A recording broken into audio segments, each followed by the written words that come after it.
Hey you guys, it's Britt. Today I'm here with a little update on the Kimbyrleigha social media audit. I did a little bit of work with the help from a friend, so if you're interested, please keep watching.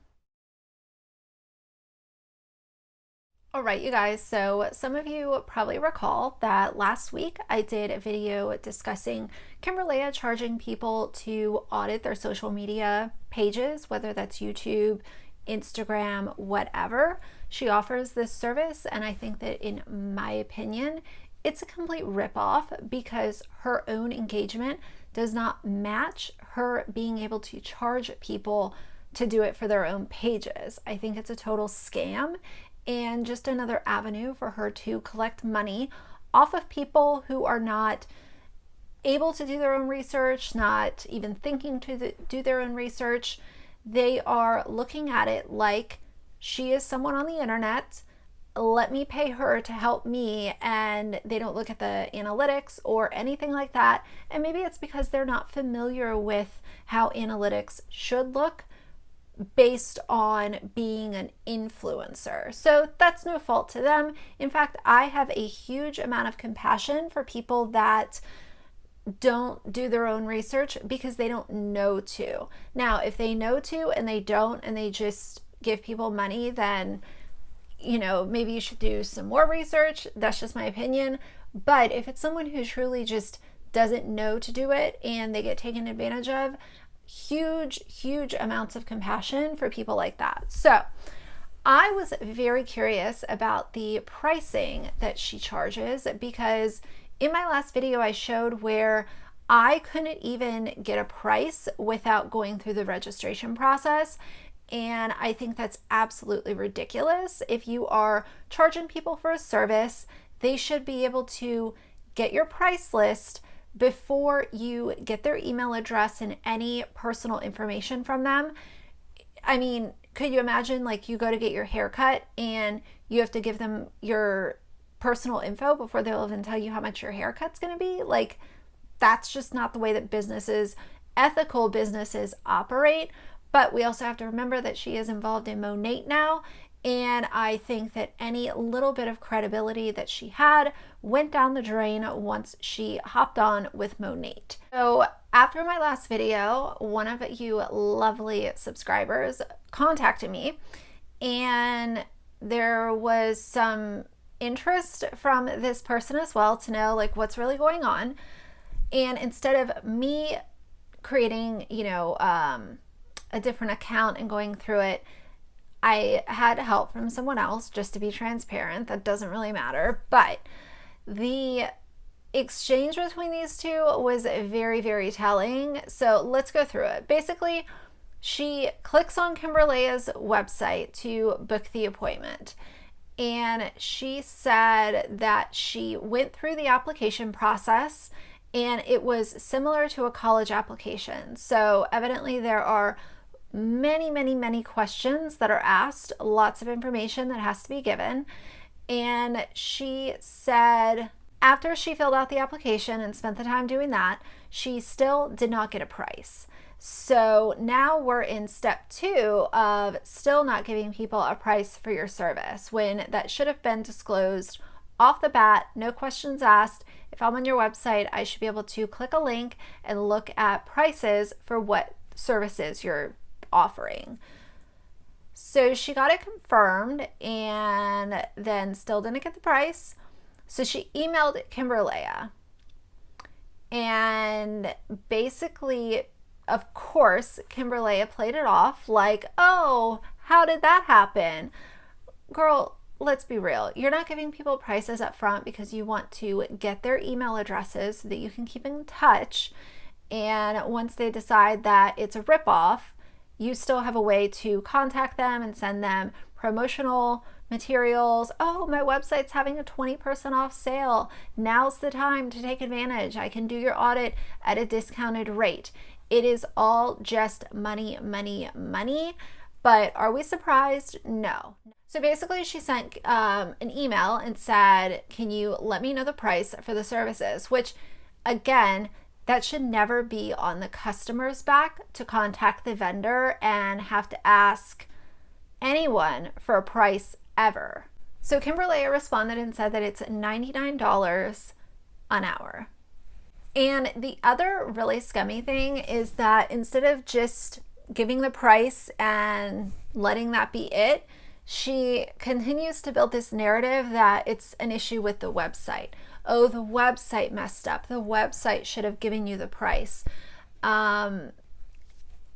You know, whatever. Like, someone that is not familiar with her and her antics would take this excuse and accept it, but knowing her background and knowing a little bit about her and how she operates, to me, I see this as deflection and a way to shift blame it on the website, blame it on technical difficulties. But either way, we got a price, so it's $99 an hour. And can I just say that I could go to so many resources on YouTube videos, blogs, articles that have been written in magazines or newspapers. Like, there are so many different ways that I could gain insight and knowledge. And I'm always going to fall back on the fact that there is no golden ticket to get success on the internet. Half of it is luck, and the other half is busting your ass to be consistent, provide quality content, no matter if that's anti-MLM, beauty, fashion, cooking, crafts, DIY stuff, whatever it is that you're doing, consistency is key.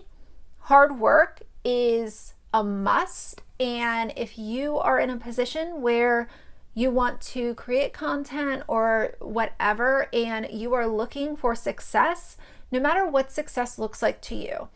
To some people, success is money. To some people, success is building a community that they can talk to and bounce ideas off of. And for some people, success is just filling their time with a hobby. And for some people, their hobby is YouTube, which is totally fine. There is no golden ticket. And I'm so tired of people trying to sell these books and seminars and Zoom calls and all of this stuff, acting like they're providing the tools to find success on the internet. It's just not how it works. Can you utilize some things and apply it to your presence online and possibly get a little bit more traction? Sure, that's fine, but those things are available at no cost to you in many, many different areas of the internet or in real life, in like books and stuff like that. So basically the way that Kimbyrleigha structures this is that before the audit itself, she looks at the person's social media or YouTube, and then that way when she gets on the call, she's fully prepared to just give the secrets, give the tips, whatever it is that she's giving to that person.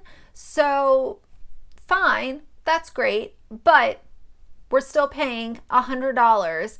And the problem with charging an hourly rate with stuff like this is when you're on a call with someone, things can easily go over 1 hour. And once you go over that threshold, you're continuing to pay. So $99 is the baseline. What if you're on the call for an hour and a half? She has every right to say, I need an extra $50 because we were on the call for an hour and a half, and that is part of the agreement that you acknowledged when you wanted my services. So I could see the whole hour thing getting out of control very quickly. So then there was another email sent by Kimbyrleigha, and she said that the person is supposed to pay before the audit is scheduled. So the problem with paying for a service before it's actually scheduled is that if you are really unhappy and you feel like you walked away being more confused or more frustrated, then she's already got your money. Good luck with getting that money back and actually not having to go through a headache in trying to do so. So I guess that also would tie back to how would she charge if it went over an hour, if it was like an hour and a half? would she just make you do another call and pay that $99 for the next hour? I don't know the logistics of it, but I do not agree with paying someone for a service before it's rendered. For all I know, you could pay $100 and she could have a series of crazy events happen where she's unavailable for the Zoom call, and good luck getting a refund, because all that it would be is this whole thing is being drawn out to be rescheduled and then rescheduled. And it's like, are you going to go through the hassle of trying to get a refund? Or most people are going to be polite enough to understand this person got really busy, like we're going to reschedule. But I really do not appreciate that she is collecting money up front before providing anything to the client or to the customer. I think that it's really distasteful. And again, it goes back to show that this is not about helping people. This is about gaining money from people who might not know her and the things that surround her. And I'm also going to show a screenshot of some of her prices for the Monat hair care system. So let's go over these. The first package that you can get from her is under $100 for a specific product, one item, like a dry shampoo. If you think that I'm gonna pay anything more than $10 for a fucking dry shampoo, you're out of your mind. But let's go to the next one. The next one is shampoo, conditioner, and a styling product, and that goes from $100 to $130. And here's the thing, I can't rag on luxury hair care that much because I use Orbe, and Orbe is very expensive. However, Orbe does not have lawsuits and customer testimonials showing that people's hair is falling out and the products are causing scalp sores, dryness, irritation, all of these negative things that sort of plague Monat's brand, because of all of these people that have had horrible reactions to all of their products. The next one is shampoo, conditioner, styling product, and a hair treatment, and that is $130 to $150. Absolutely insane considering that you're paying for Monat products. And the other one is shampoo, conditioner, styling product, hair treatment, and a mask, and that goes from $150 to $180. So again, I'm not going to tell you don't spend $150 on hair care, but if you are, don't buy it from an MLM, and definitely don't buy it from Monat. All that you have to do is look at any of their testimonials that are not from people that work for the company or people that are, like a daughter. Oh, my mom's in Monat, so I'm going to give this review. Like, I just will never trust anyone who is associated with this MLM or any MLM that sells beauty products. There are so many better options out there, and even though they might not be cheaper, at least you know that they're not going to make your hair fall out. Thank God. So those are my thoughts on this little update with her social media audit that she offers. Again, in my personal opinion, it's a complete ripoff. And if you're looking for help with your social media, be ready to utilize free tools that are online, but more importantly, be ready to work your ass off. Some people rely on luck. I say that it's, a little bit of both. You can't rely on luck and then just not work hard. It is a lot of work to find success, whatever success means to you, on the internet. But if you can have fun along the way and build a community and have people to talk to and all of that stuff, it is a lot of fun. And I think once you find that, you'll focus less on the money or the number of followers that you have, because the experience itself is providing you with a really positive energy. So those are my thoughts on this. If you like the video, please leave a like and a comment. And if you'd like to see, so that's it on this. If you like the video, please leave a like and a comment. And if you'd like to see more from me in the future, please subscribe. I'll see you guys soon. Bye.